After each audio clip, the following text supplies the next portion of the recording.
This is a poetry collaboration titled The Root of Liberation, narrated and script written by Dawn Michelle and the poet B.GKL.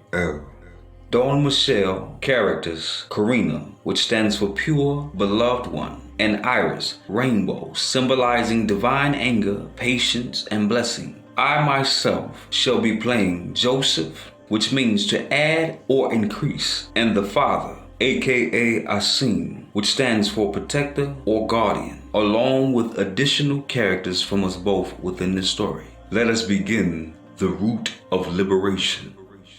Katrina and Joseph are having a conversation as they're driving home from the movies. What a great movie! The actors were phenomenal, and that crazy plot twist at the end, that caught me totally off guard. Karina, it's hard for me to watch that slow, dragging beginning, but I guess all great twisting plots are performed with extraordinary pace and time. And at least it still caught me off guard with a crazy action performance. But like a horde of hornets, bumped out of a nest, everybody always starts rushing out when the credits drop, stepping on shoes and hurrying through the aisles like fools allergic to a line of patience. The days of vacant minds, I guess. So big sis, you know we can't just end the night with just a movie now. I heard about a new pool hall. They just opened last week and it's happy hour. Don't get all sour on me with that, bro, you know you can't drink until next year when you become legally 21 jive. So what's the deal? Are you gonna take a granny nap or you gonna get toasted with your little bro and shoot some 8-ball?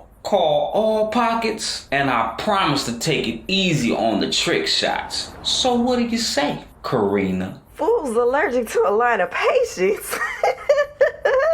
You're beginning to sound like your big sis. It was like a stampede when the credits started rolling. I usually wait to see if there's an extra scene after the credits. I have to agree, the movie started slow and I was beginning to lose interest in it. Granny nap! The only reason you can stay out late is that you're with me. Ain't it past your curfew and your bedtime? Let's go check out this pool hall so I can beat you in a few games and show you how much of a granny I am. Besides, happy hour usually includes food and I'm hungry. Oh, and little brother, you may have any alcoholic beverage your heart desires, as long as it's virgin.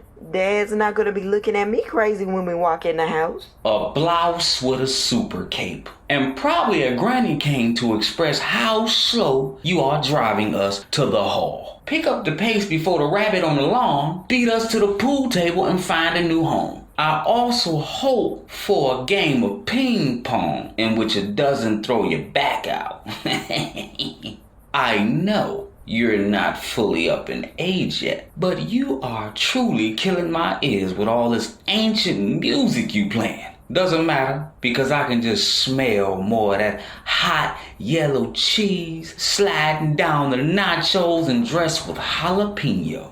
While you watch my elbows loosen up to sink that winning shot into the corner pocket. Just like Pops, which is a true professional. As far as curfew, big sister, I laugh at the ticking bird in the wooden box. And I haven't had a bedtime in years. Just a couple of average chores is all. I also recall that nice bracelet you are wearing that moms have been looking for weeks, which is dangling on your wrist within the sweet black mailing glory. So again, are we clear on that alcoholic beverage, my love? And keep the virgin drinks to yourself, big sis. So please push this nice little blue car towards my winning streak, Karina. Because I can hear your gut growling for more than that small bag of popcorn you ate at the movies. Big sis, don't look at me like that. I get my mouth from you. Alright?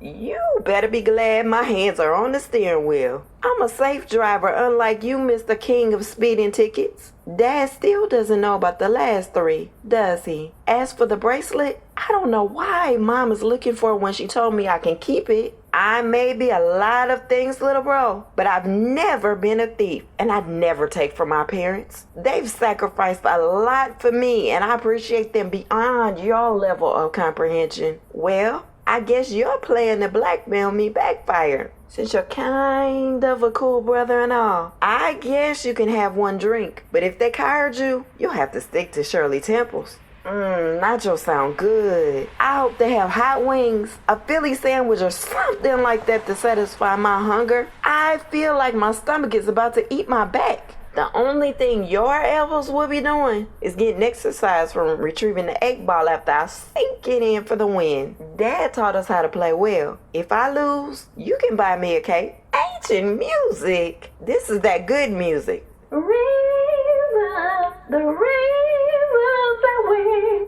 Okay, sis, relax.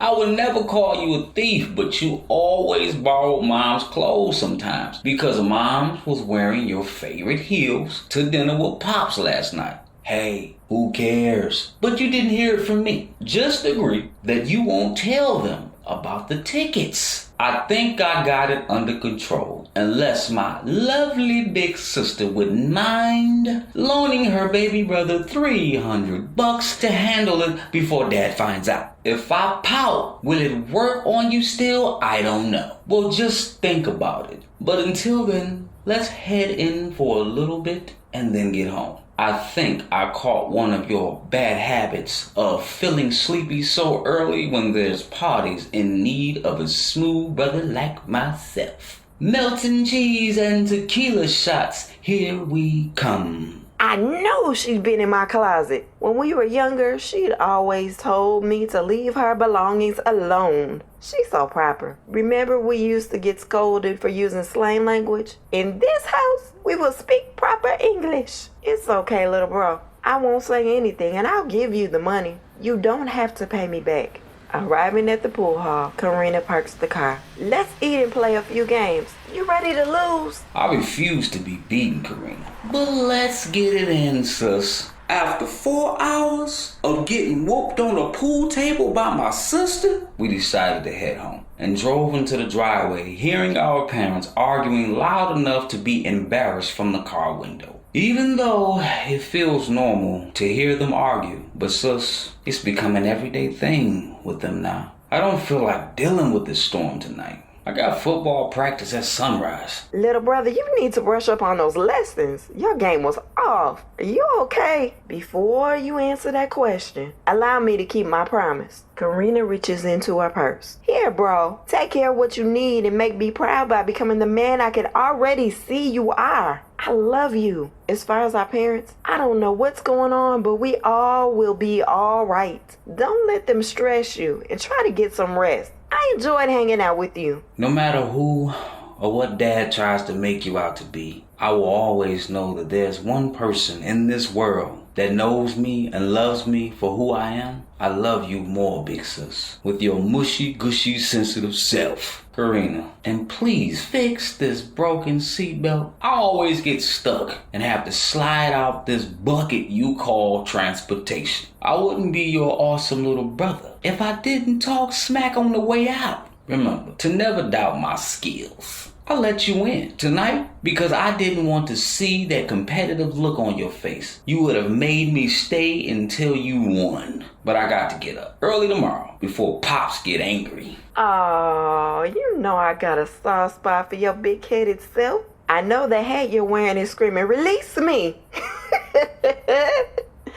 Man, you always talking about my ride. I don't have a car note, so I would say I'm doing pretty well. I'll get the seatbelt fixed. You let me win, huh? Well, maybe I need to buy you a cape. From now on, I call you Super Bro. Well, let's get in this house before it gets even later. As I and Karina walked in the front door, I can feel Dad's presence. Not too far from the cracked door as we walked in. The keys stopped jiggling in front of me while walking in behind my sister. I felt the mood of the room sink into the floor, with a subtle smell of Dad's old scotch, with the sound of ice hitting the glass of his swirling wrist. Karina and I were standing in the front of the door, looking upstairs with irritation, and feeling another debate coming up about the time. Mom seemed to be nowhere in sight after just hearing both of them argue from the driveway. I tapped my sister on the back and whispered, "Here we go again."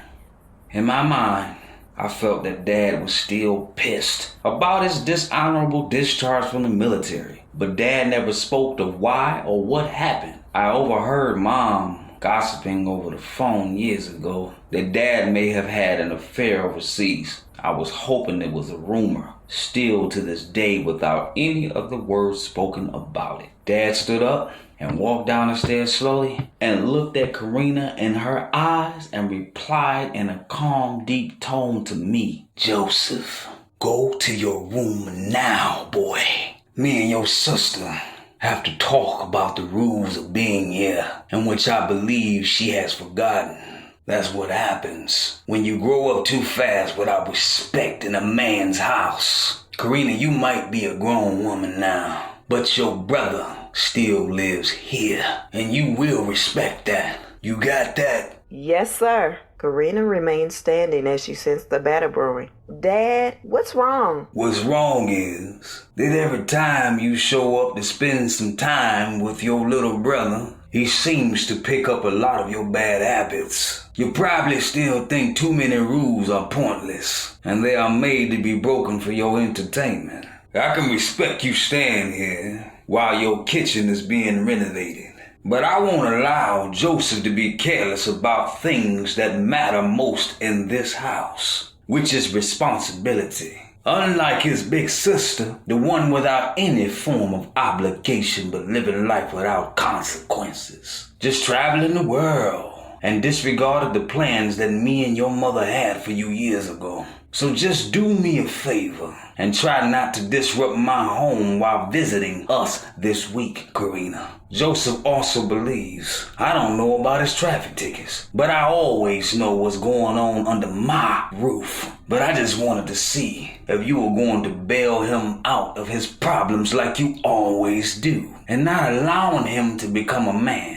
This will be handled properly once you are gone after this week. We don't hide things around here, Karina. Don't you understand my frustration? Bad habits? After all this time, you still don't know me. Do you think my life is easy? You talk about me as if I'm an irresponsible little girl. I haven't been little since the age of 9.5 years old. Ever since that day, it's been like walking on eggshells around here. I tried to tell you what happened, but you just turned a blind eye and blamed me for the outcome. Your nasty friend came into my room and took what didn't belong to him. My innocence. I was a child. I was left to deal with the aftermath alone. You acted as if I didn't exist and wouldn't even talk to me for a couple of years. I was the victim. I needed you, Dad, but you weren't there for me. As for me traveling, those are business trips. I do have a job, the one I secured after graduating from college. Let you tell it, I'm just out here running wild. I didn't deserve what happened to me, but I made sure that I put myself in a position to be stable and to be able to be there for Joseph. I talked to Joseph about life. That's my responsibility, even if you and Mom won't. He's so afraid of disappointing you. He's determined to do something great with his life, and I'm gonna be here to make sure he does. I'm not a bad influence on him. I'm probably the best friend he has. I love Joseph, and I'll protect him with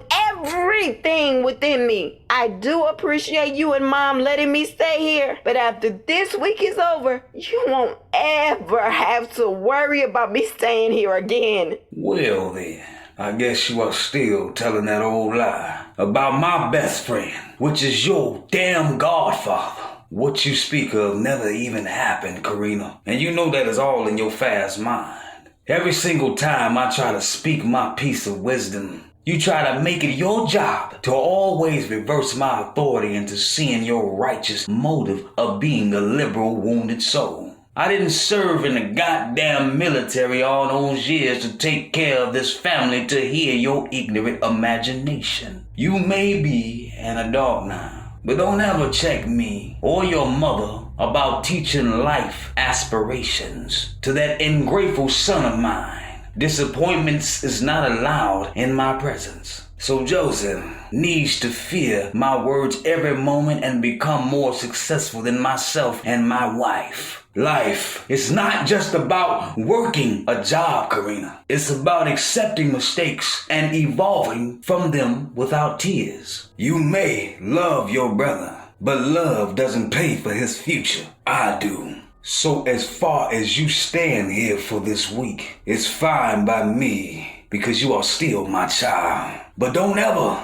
let me hear you speak to me in that tone. Your age means nothing to me. Discipline is what makes this family succeed. So act like you remember this home. As far as your grown little brother back there, he won't have any student loans because I pay cash and cash is king. Just like I paid for yours while watching you run from your law degree to switching your major to agricultural science. What a waste. Well, good night, baby girl. I have a taste for more scotch, but I love you anyhow. And don't forget to set my house alarm. Your mother left your old room just the way you like it, locked. Use your watch to remember the time. Joseph needs to be to practice in the morning and show him more of your unique wisdom of responsibility in life. It was the pool hall you came home late from tonight, right? Sweet responsibility, huh? Good night, old child of mine. And don't forget to kiss your mother goodnight. She seems to be worried about you since you don't call her anyhow. Basement door closes slowly behind Asim as he starts scatting jazz down the basement steps to his man cave. Fed up by Asim's continual denial, Karina grabs the door before it closes. Lie! It was never a lie, Dad. He stopped being my godfather when he sexually assaulted me. I was only 9. How could you call me fast? You believed his word over mine. Even after you wouldn't listen to me, the signs were there. I stopped going outside to play with my friends. I became depressed and would leave the room every time that man came to the house. Dad, he impregnated me, and you just kept calling me fast and told me having that baby would be my punishment. Punishment for what, Dad? For telling the truth? Don't you ever forget that Joseph is my son, my flesh and blood that I carried in my young womb and gave birth to. I refuse to let you give him up for adoption. I wanted Joseph close to me so that I could make sure that what happened to me never happens to him. Dad, you always have good, sound advice, and I listen to you more than you realize. I even speak respectfully of you to Joseph. I made Joseph promise that he would get himself together, and he promised he would. I appreciate everything you and Mom have done for me. I do. Dad, you're a good provider, protector. We've never wanted for anything. When I come talk to you, you never listen. You still blame me for something that was never my fault. You say changing my major was a waste of time, but I make 6 figures because I'm good at what I do. I haven't asked you or Mom for a dime in years. I love you, Dad, but I can see I'm not welcome. I'll grab my things and go home tonight. I'll call Joseph later. Karina, listen. I and you can debate back and forth all night about what you feel happened to you. We can talk more about this in the morning when your brother is not home. Also, let me get you clear on 2 things. And one of those things is that your mother wanted Joseph to be adopted, not myself. She was afraid of what people in our family may think of us. Second thing is that I wanted to raise him as our child without any deadly thought of how it happened and by who. He may be your child, but I and your mother came to an agreement long ago to raise Joseph as our son and as your brother. And he does not need anything altering his future success at this point. I am only expressing what I am saying to you on these steps the only way I know how. You are still my child, and you know I would never let any harm come to you or this family. If that did happen to you while I was gone at that time, I would not have noticed. With all the wars I have been forced to endure, so please forgive me of my absence and naive nature. Drinking got the best of me, but I never let it show in front of my family. Your mother still believes I had an affair on her across seas when I got kidnapped for months in the jungle I could not identify. Regardless of what I am saying, I am not making up any more excuses. It's just really hard for me to accept that had happened by someone I trusted. Just stay here for the week, and we can try to work on the other problems within this week, or when you are ready. All I ask is that you stay and get some rest, and let old Dad drink in his basement with a little bit of Miles Davis on the vinyl. Don't fight me on this, Karina. And remember, don't be mad at her. Be angry with me. Good night, Karina. Don't wait up. And please don't leave. It's supposed to be a bad storm tonight. All right, Dad. I'll stay. Good night. Karina closes the basement door and tries to process everything she just heard. Dad was kidnapped? I never knew. He never talks about his time in the military. I still think he's in denial about what happened to me. But after what he just shared, I understand him a little better. If parents just talk to their children about what life was like for them, it would avoid a lot of misunderstandings and allow room for compassion. I didn't ask for life to happen the way it did, but I wouldn't trade anything for that beautiful young man I gave birth to. I built a good life for myself and would give him anything in this world.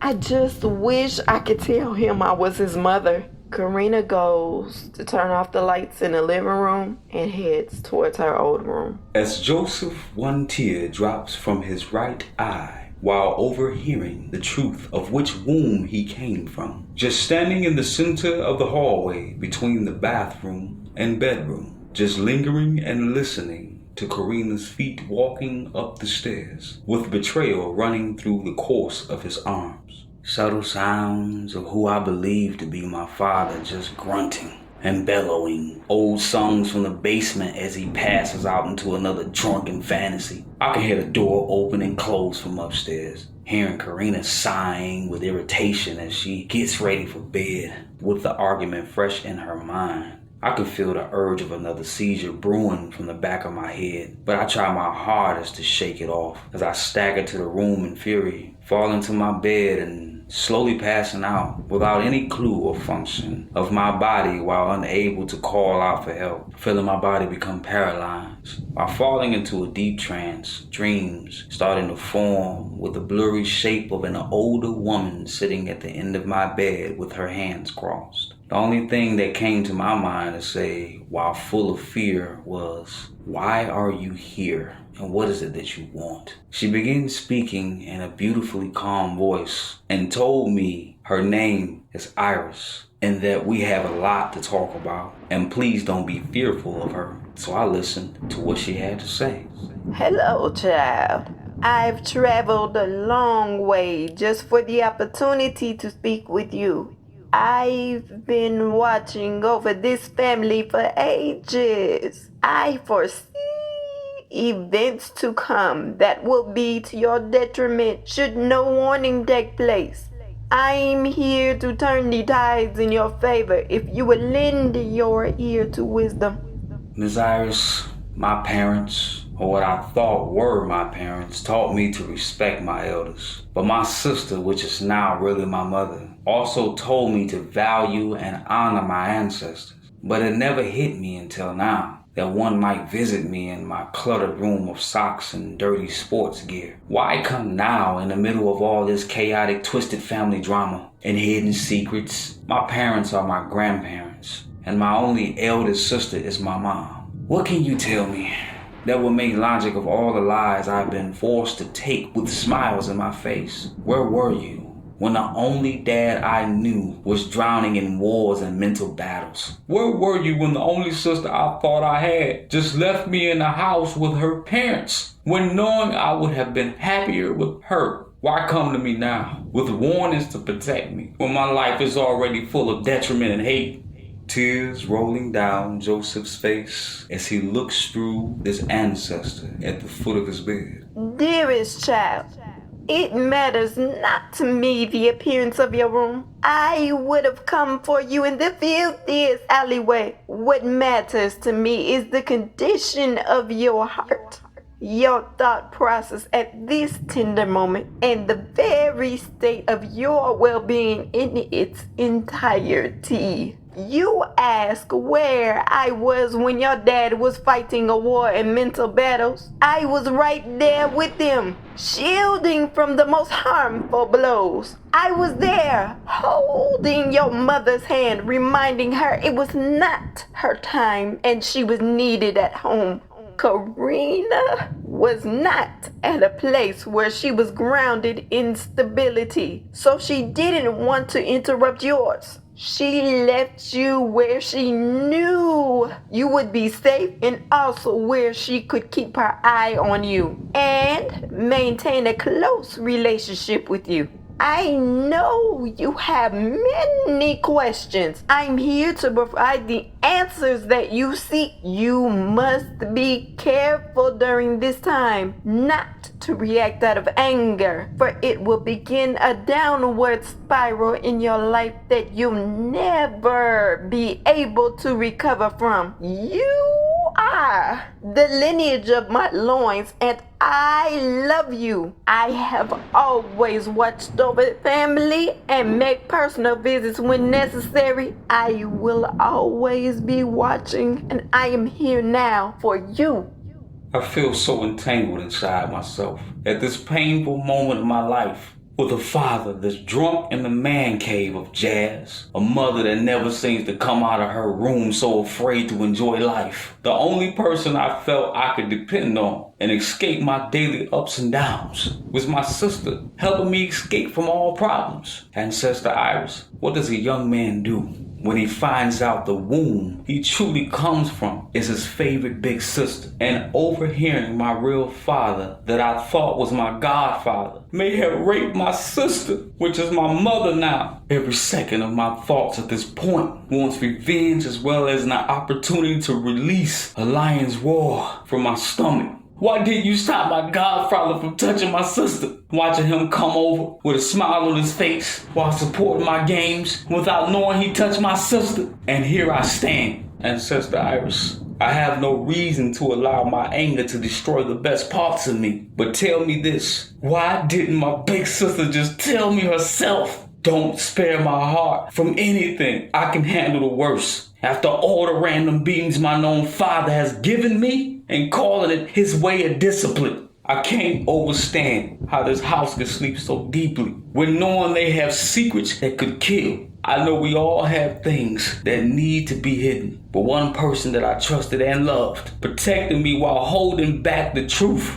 Why am I the sacrificial lamb to be protected until the slaughter of what it feels and see? Joseph, listen to me. Sometimes the truth is hard to reveal as well as accept when it hurts those you love so dearly. Your destiny was written when the stars were hung in the sky. Greatness rests upon your shoulders. Can't you feel it? You had to get here and nothing could stop your birth. Your mother surviving cancer, your father surviving being kidnapped at war, and your Karina fighting all her life to become someone she could accept when she looked at herself in the mirror. They all came back for you. Look at Karina. She never dates. She focuses on work and you. She's wanted to tell you the truth for so long, but was convinced that it wasn't the right time and to wait. She didn't have the support she needed. She never wanted you to know what that felt like. She loves you unconditionally. Every extra penny she makes, she saves for you. She doesn't ever want you to feel like you can't come to her for anything. She will always be available for you no matter what it is. She needs you just as much as you need her. Karina has a beautiful heart, and she truly has loved you as her beloved son. Your parents married very young. They never had supportive parents and were never shown what love truly looks like. They tried to be different, but it's hard to give what is not in you to give. They do love you and want the best for you, even if the way they show it is strange. Your godfather does not come around anymore because your father forbids it. You will not see him again. Everything that was done was to protect you so that you could grow up around your family and not be given to adopted parents that would have treated you horribly. Everyone in this house loves you dearly. Now that you have the truth, face it with good intentions in your heart. Talk to Karina. She will not lie to you. She has been waiting to have this conversation with you. Please don't allow anger to consume your heart. That anger will prevent you from reaching your destiny. There are so many great things waiting for you. Don't miss out because what took place before you were born.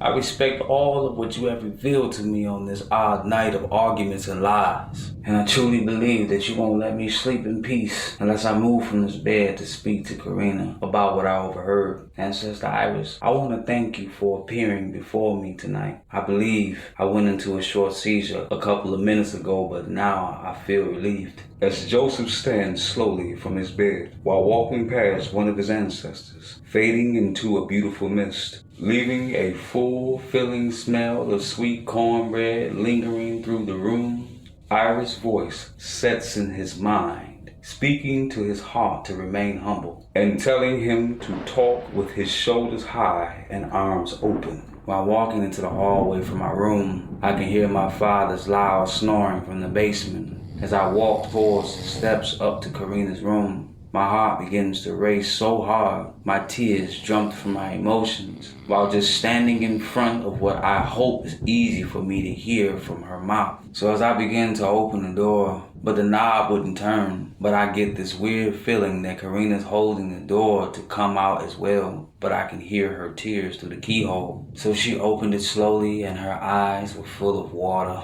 and my arms couldn't help but to hug her before asking my question. But thinking to myself, did Iris visit Karina as well? We both stood there in her doorway in tears. Karina embraces the son she has dedicated her life to live for.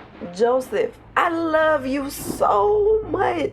I'll stay up all night with you and talk if that's what you want. Mom, the only thing I want is to leave this house with you. Once your house is complete, we can save the long talk for another day. I know who you are and how much you love me. Even though I thought you were an overprotective sister, but now I know why. I will sleep on the floor next to your bed and you get some rest. We both need sleep. I love you, Mom. And don't worry about the past, because new days are ahead of us. But by the way, Mom, Iris sends her love. Good night. I want you to come live with me. Your room is already furnished. We can paint it whatever color or design you want. I'll break the news to your grandparents tomorrow afternoon while you're at school. I'm glad you met Iris. I love it when she shows up. Her wisdom sets the entire house in order. I thought this day would never come. I'm so glad you know the truth. I'm so tired of walking on eggshells around here. Here's an extra blanket. It's gonna be a cool night. Good night, my son. Karina wakes up early and lightly placed her hand on Joseph's shoulder to wake him up for school as she begins to walk out towards the bathroom to finish getting ready. After I yawned and stretched on the floor as the sun begins to glare across my face from the blinds of my mother's window, while I started thinking to myself, it feels so weird calling my sister mother. But yet it makes me feel complete but happier knowing the secrets are out now. I looked at the ceiling fan, smiled when I got the sweet smell of cornbread in the air again, knowing that Ancestor Iris was nearby watching while remembering that Mom saw her as well. But it's time for me to get up, get dressed. Then I heard my grandfather's feet dragging up the steps, then start banging on the door to the bathroom where Mom was. I could then hear his hangover sounds and the smell of his sleepy alcohol from the hallway. But as he knocked on the door, as I began to walk out of my mom's old room, he then stops knocking to ask me a question in a curious tone. Boy, what the hell you doing coming up out of your sister's room? And why haven't you gotten dressed for school?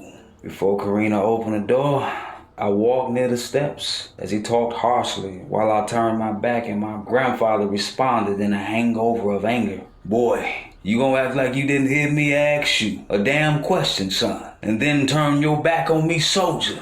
I looked through him with clarity. Grand risings, grandfather. I was coming from my real mother's room because I needed to talk to her. With all due respect, sir, I am going to be late for school if I stand here any longer. Asim stood there with red eyes, completely furious while repeating to himself out loud, Grandfather, Mother, Joseph, who do you think you are talking to, son? I continued to sprint down the steps. I can hear him losing it, yelling at my mother through the door to come out the bathroom. I feel so much freer knowing that I will soon no longer have to live here with a fearful grandmother and a hostile grandfather. Joseph walked into his room to get dressed while hearing Asim just yelling through the roof. Karina looks at herself in the mirror, takes a deep breath, turns the water off, calmly opens the bathroom door, and looks at her dad. Every word I'm about to say to you, I mean with everything within me. I will not raise my voice, so please listen carefully. I am very grateful for you and Mom taking Joseph in and raising him when I didn't have the capability to. But it's time he comes home with me. You can disagree as much as you like, and it simply won't change anything. Joseph knows the truth. I can provide a stable home and anything else he needs. I'm Joseph's mother. You and Mom are his grandparents. It's time to stop pretending that I'm his sister. Now, if you will excuse me,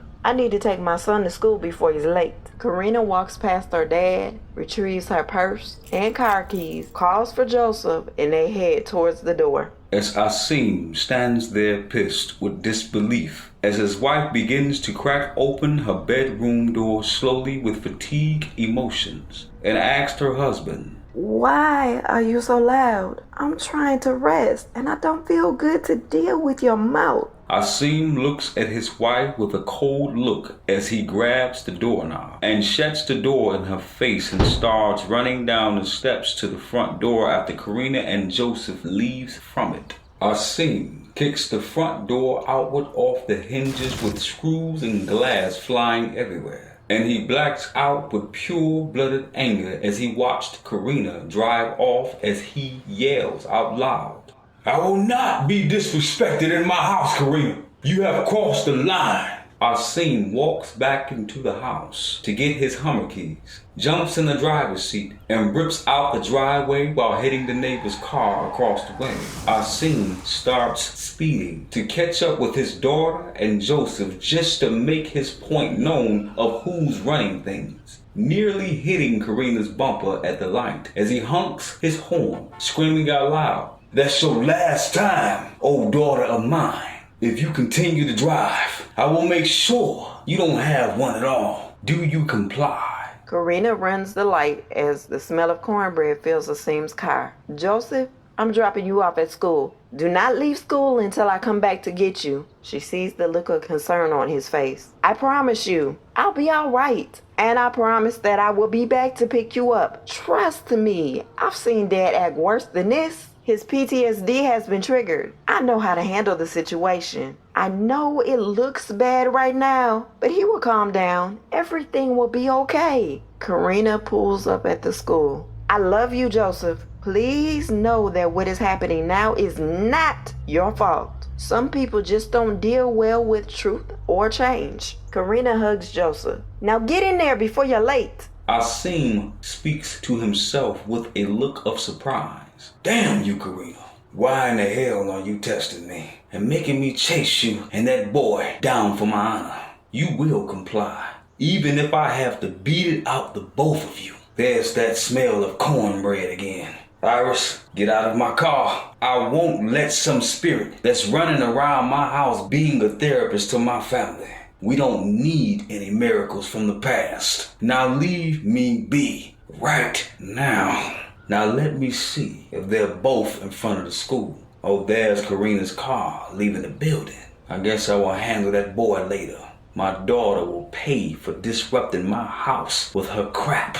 Asim yells from a far distance towards her car. Soldier, at ease. Iris speaks directly to Asim. Don't move. Now tell me exactly who do you think you are? You have no power over me, and you certainly don't order me around. It is my DNA that runs through you. Don't you remember when you felt lost overseas? I came to help you just as I am here now. My presence is made known when I am needed. If you continue on this path, your pride and arrogance will alienate you from your family forever. Is that what you want? Why should Karina have to pay for standing up for what is rightfully hers? Isn't that what you taught her? Hasn't she paid enough? Right now, Karina is a lioness ready to defend her cub. Asim, please listen and believe the words I tell you. If you pursue her, you will lose not only the battle, but also the war. A changing of the guards must happen before it becomes detrimental to Joseph's healing process, so that he can continue to grow. If you truly love Joseph, let him go.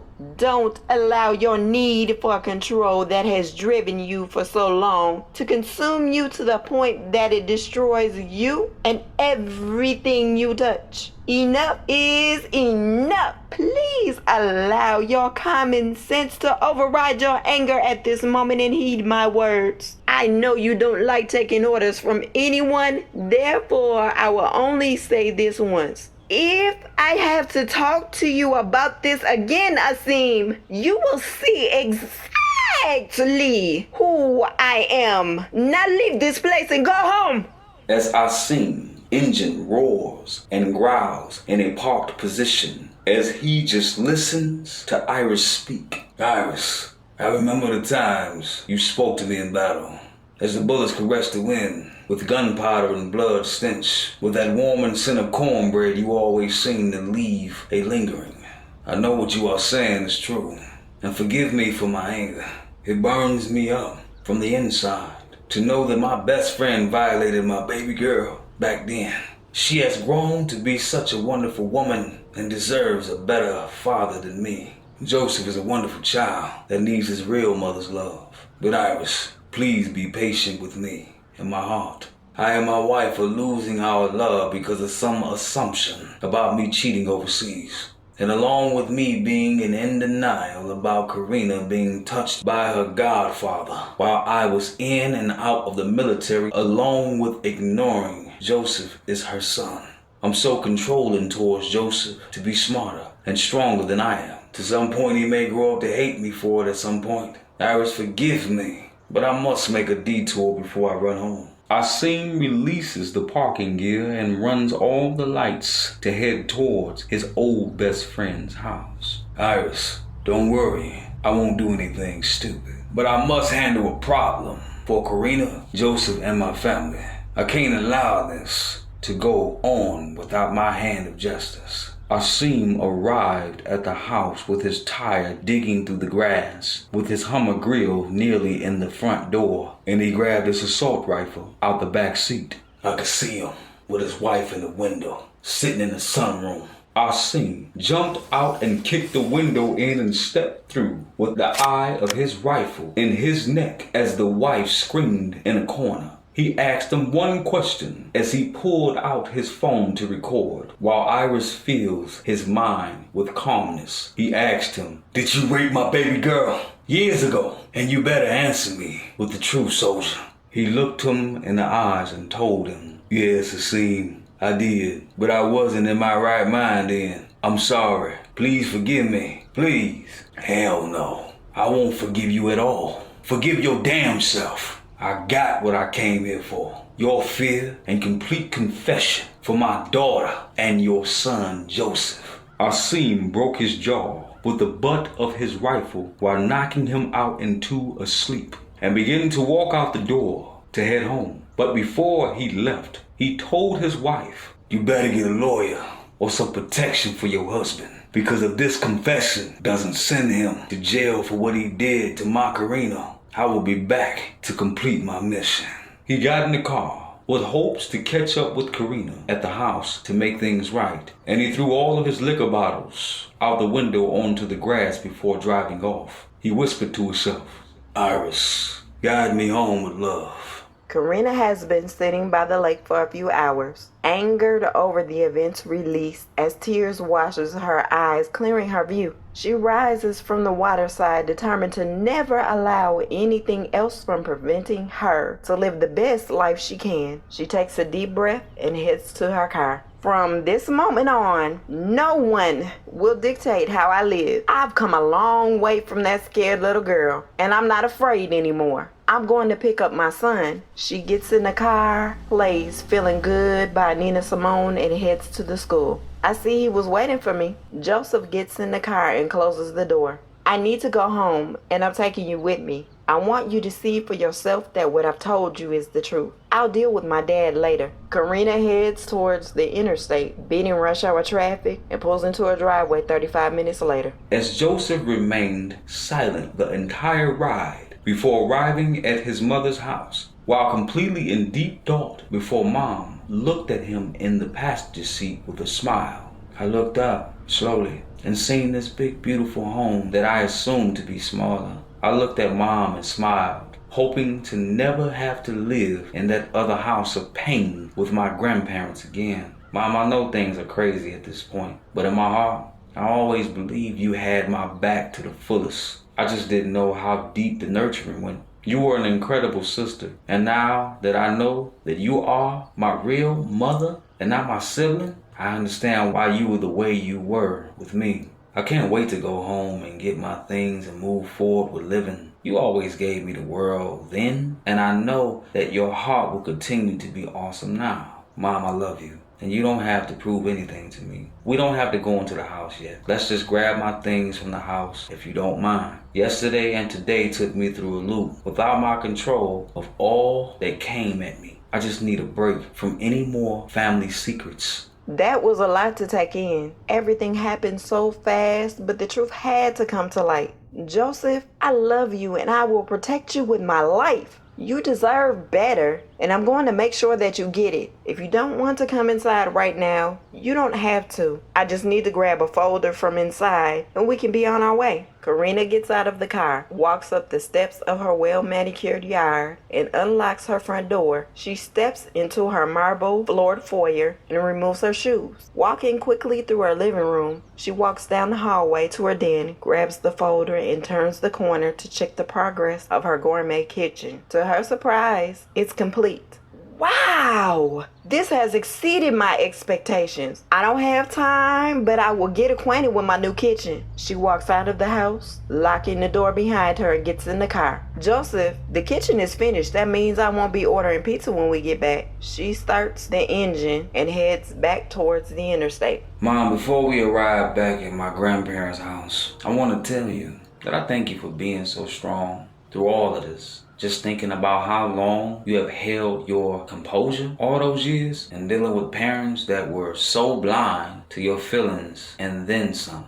My grandfather was truly a man of many mental problems. He always made solution become a harder puzzle to solve. With just trying to help him understand I didn't want to be what he was trying to make me become.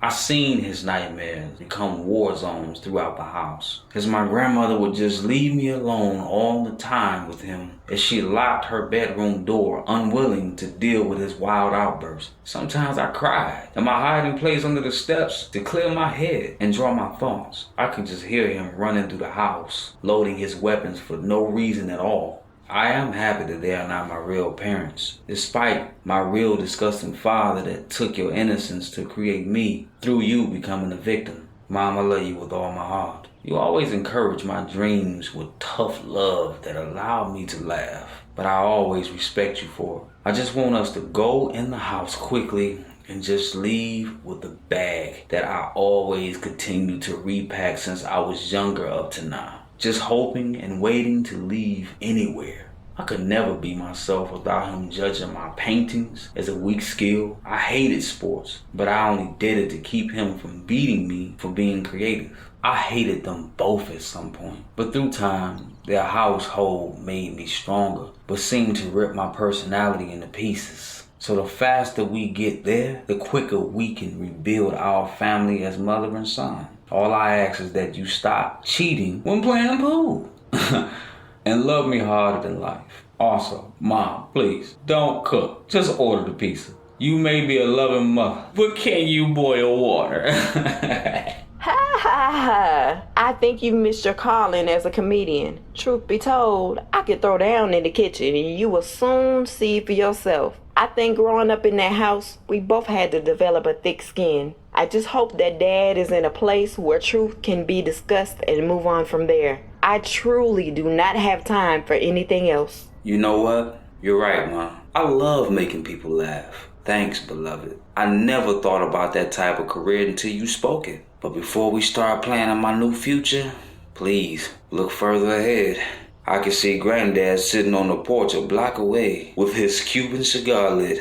Mom, I think I would just stay in the car for a while and let you both hash things out. Usually, when he smokes closer towards the night, his heart is either broken up over something deep or he has done something unspeakable. Okay, well, whatever it is, I'll deal with it. You can stay in the car but lock the doors. Karina pulls up in front of the house and gets out of the car. Asim looks towards the driveway with small drips of blood leaking from his poorly wrapped hand, and then takes a smooth drag of his cigar before he spoke to Karina. Hey there, baby girl. I thought you would never make it home. Get out the car and come speak to your foolish father. Karina, also tell that grandson of mine to head in the house and grab his bag he thinks I never knew about. Trust that everything's okay. There is no need to worry about my actions any longer. I just want me and my daughter to sit here and talk about justice. Come on up here so I can give you the gift that I have never been able to give you for years. And I owe you much more than just a simple apology. But this may be a start. Asim stood up and slid another chair next to his side as Joseph walked awkwardly past his grandfather without any problems. Asim begins to smell sweet cornbread, thick in the air, with Iris on his mind, as Karina gets out of the car with curiosity and impatience in her eyes. Okay, Dad, where are the cameras? I've never heard you speak humbly or refer to yourself as foolish. You always carried yourself like a drill sergeant giving orders. You look like my dad, but you don't sound like him. I'll stand over here. Asim laughed uncomfortably with a slight sharp pain in his bleeding hand while smashing his cigar down in the ashtray. Karina, it's okay by me if you don't feel trustworthy of my actions as of right now. But believe me when I say I hope that what I have for you will give your heart a new sound of peace. Asim pulls out his cell phone from his top pocket and lays it near the cigars. Karina, ignoring your cry all those years and making your trauma seem like your own imagination was a pure crime on my part. All the cruel things I have continued to say to you since you have been here was just a shadow of my guilt. And the scene that I caused with you and Joseph at his school was out of pocket. So after you drove away, I was motivated by that smell of sweet cornbread to stand down or else. Iris is one persistent ancestor that seems to always stick around. And I respect her enough to calm down with all my rage and regrets. So what I have for you today is a full recorded confession from the man I used to call best friend, brother of war, and your ex-godfather. I have him pleading the rape and more. I could have killed him 100 times over, Karina, but I'd rather give you the chance to put him in jail as well as give you and Joseph a chance to look this predator in the eyes without worries. I know this is a lot to take in at once, but I couldn't help myself to at least bring you both some sort of peace or justification. One strong tear runs down Asim's face as he stands from his chair as Karina stood still in the walkway near the steps in silence. Karina, please speak to me. Let me hear it.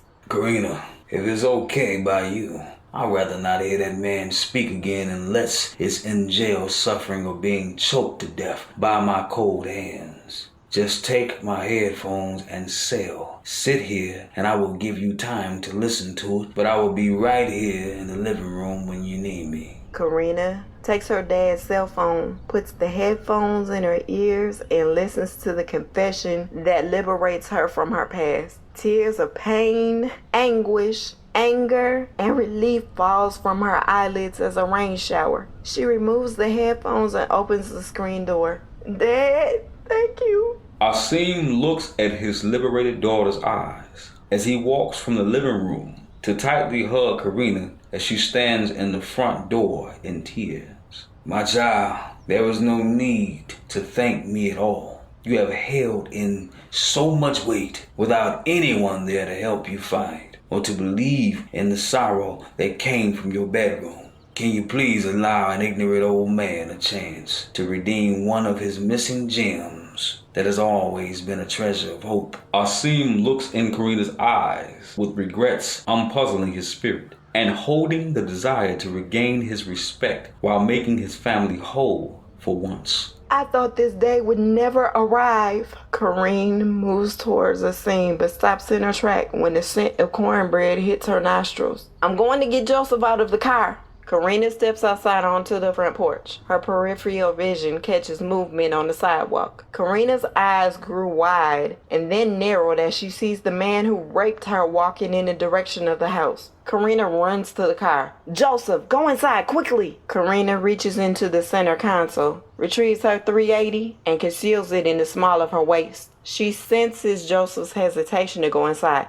Joseph, right now is not the time to drag your feet. Your grandfather will not harm you. Now hurry up and get inside the house. Asim looked Joseph in the face and replied that he apologized for acting so insane, but he never wanted him to be afraid of him. But for now, just go in your old room and let me and your mother deal with this problem outside. Asim stepped out on the front porch and down the steps on the side of Karina. What the hell are you doing walking down my street, soldier? And to my house of all places. My visit to your house of lies seems to have not made my point clear. Unless you want to get buried in my front yard, I suggest you turn around before I cut my yard early and stick your head from the dirt. Asim looked at Karina and replied, baby girl, it's your choice on how you want to handle this. Just give me the word. Dad, let me handle this, but stay where I can make eye contact with you. Okay, Karina. And let me know when you need me to step in and finish what I should have finished at the house. I can't believe this fool had the nerve to pop up at my house and with a pistol on his hip. The ex-godfather stopped near the end of the driveway with the look of hate and regret all over his face, with no words spoken, just heavy but slow breathing. With the look of too much on his mind. Trust that your presence is not welcome here, but I am not afraid of you. Why are you here? Mind your words, old man, for you are treading on dangerous ground. I definitely can't guarantee your safety. Asim honored his daughter's word and remained silent as him and his ex-best friend kill each other with only their eye contact. Anger and denial springs through the air with bleeding tension, while Asim slightly watching Karina's hand behind her back and seeing the impatient twitch to pull the hammer on her weapon. The ex-godfather looked at Karina with caution while keeping Asim in his view and began to speak with a tone of in denial, even after the phone-recorded conversation. Karina, how long will you continue to hate me for what I did years ago? I was sinister for what the hell I did to you when you were 9. but I can't go back through time and change what I did. It wasn't easy for me after the war. Drugs was no excuse, and I took your flower away from you like the war took my mind away from me. But I can't allow you to put me in prison. I know that we can sweep this under the rug somehow, Karina. I'm not who I was back then, and I won't suffer for my mistake the way that many have relating to the same crime of my own. Joseph listens from the bathroom window, and Asim's wife comes towards the upstairs bathroom window, slides it up slowly to hear more of what's going on without causing any attention to her husband, daughter, and Asim's ex-best friend. You won't suffer. I just smacked you dead in your mouth. Who do you think you are? So you trying to tell me that you were crazy then, but you're not now? Please, save it. You won't get any sympathy here. I suffered for years. Even saying your name leaves a nasty taste in my mouth. Therefore, it is never spoken. You are not a man of honor. I had to deal with the aftermath of what you did to me alone. I gave birth to a son. My family has suffered, you sick bastard. Either behind bars or kissing this concrete today. You will pay. Karina retrieves the gun from the small of her back and aims it at him. Now, I'm going to ask you one last time. Why are you here? Asim quickly places his hand on Karina's shoulder with a gun in her hand to at least provide her with comfort to keep her calm. The ex-godfather's gun hand looks itchy and under pressure, and his right foot slides back, preparing to defend his filthy honor. Karina's ex-godfather begins to speak once more, but slowly. Look here, sweetheart. I won't speak into the hole of a gun, and I don't come here looking for sympathy from the lots of damaged goods. I don't give a damn about your son or your broken family. I don't mind saying this by far. I am here to tell you and your crazed father to stay away from my damn house and to just leave the past in the ruins with your suffering. Karina, you are nothing to me but a purpose of my mental suffering, and no jail will keep me, as well as killing me won't never bring you peace. Your father may have caught me off guard, and that won't happen ever again. You may have me confessing your freedom just for me being under your father's weapon, but you don't have it spoken from my lips. I am here to justify no right or wrong. You all just need to leave me be and stay the hell away from my home. Karina, look into my eyes and tell me you agree with me, you pretty little woman.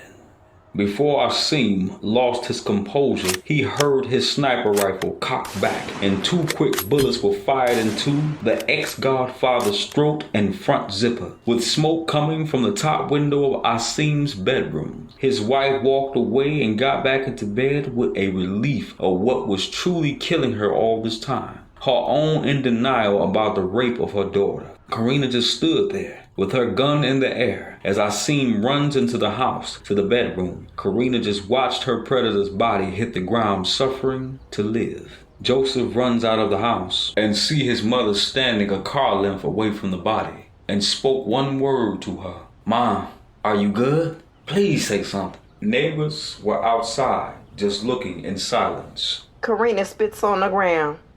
Let's go inside. Joseph walks his mother into the house towards the dining room. Asim walked down the steps with a calm face coming from his bedroom. Karina, Joseph, I want you both to go ahead to Karina's house.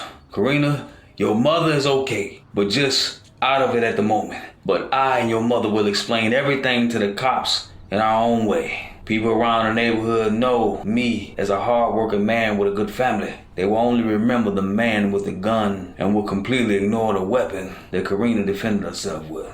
Karina, darling, I will fix this. Get some rest. Joseph, can you take your mother home to your new home? I love you both, and I need you all to trust us and let us make things right.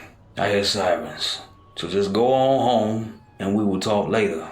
Asim picked up his house phone and called his dead ex-best friend's wife anonymously and gave her a short message as she just holds the phone in fear while recognizing Asim's voice. You might not ever want to tell the police about my visit to your house. Are we clear? She whispered, yes, we are clear. And by the way, your husband is finally dead, as he should be. Have a good evening, and enjoy the new life insurance, ma'am.